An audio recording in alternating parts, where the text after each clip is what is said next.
Whether they intended it or not, when the Fox sisters started the Spiritualist movement in 1848, they opened the doors on one of the largest frauds in American history. And sadly, all too many men and women were willing to pass through those doors right with them.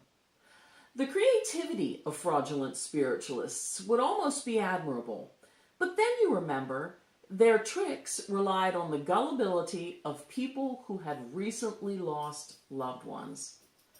Amazingly, some of the tricks employed by 19th century spiritualists are still used by modern mediums. Tonight, we're going to demonstrate 3 of the most popular spiritualist tricks. I think you'll be surprised at how easy they really are to perpetrate. Now, I don't want you to think that I'm telling you not to believe in things unseen. But I am saying, I want you to believe the things that are right in front of your eyes.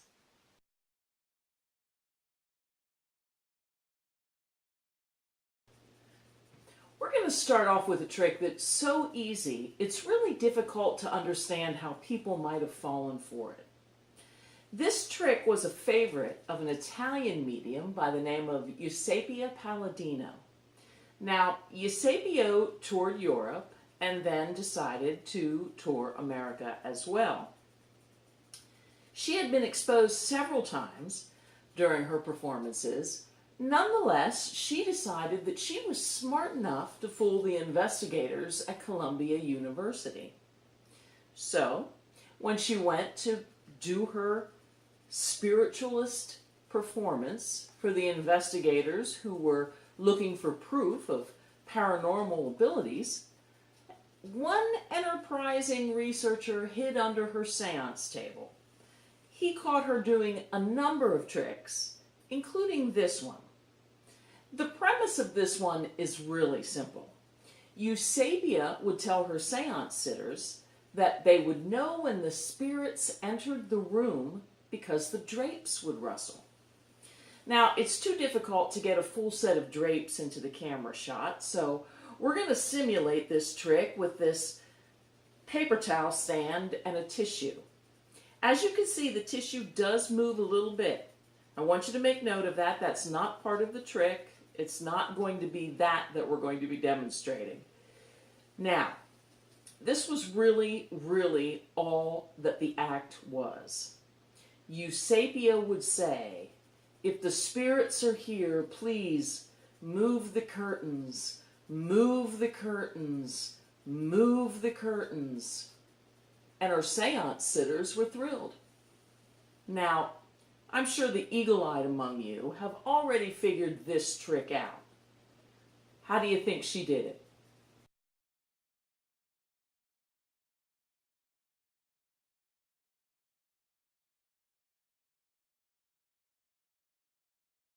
Without question, the most popular trick of 19th century mediums was table lifting.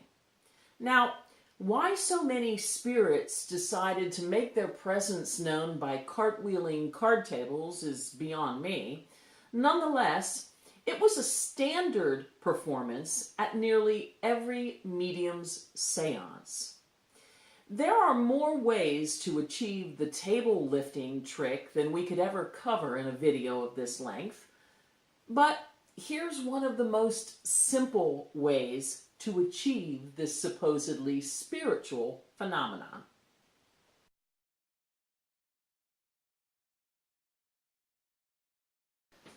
This is a standard folding card table. I'm going to lift it up so you can see it. There's absolutely nothing underneath it.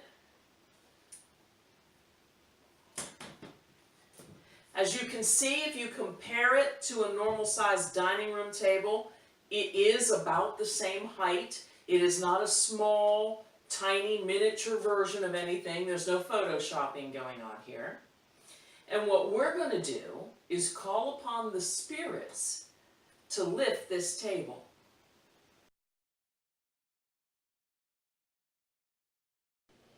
I need you all to concentrate with me.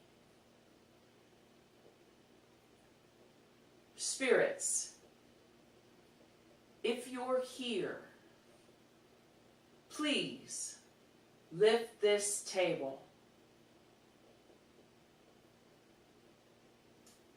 Nothing yet. Let's concentrate harder.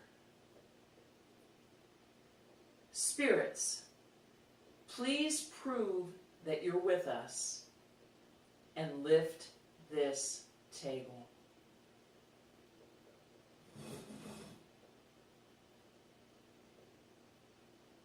Wow.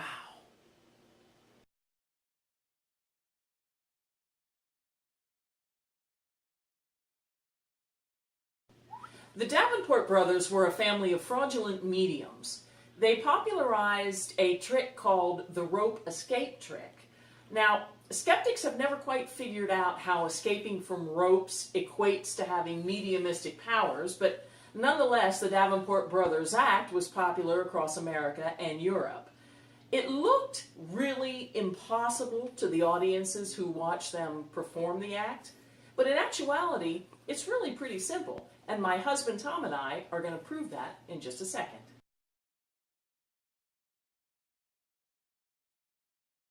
So my husband is going to tie my wrists with the rope, and he's going to put 2 knots in it. Come down, come up, there you go, and put 2 good knots. 1 knot. And pull it really, really tight. And 2. There you go. Now, I'm tied. Now, while I'm escaping the rope, which may take a little while, how about you read part of the book to the audience? That'd be great. Okay. Here, you hold this, and I'll tell you what page What to read. the? It's the rope! That's the rope trick.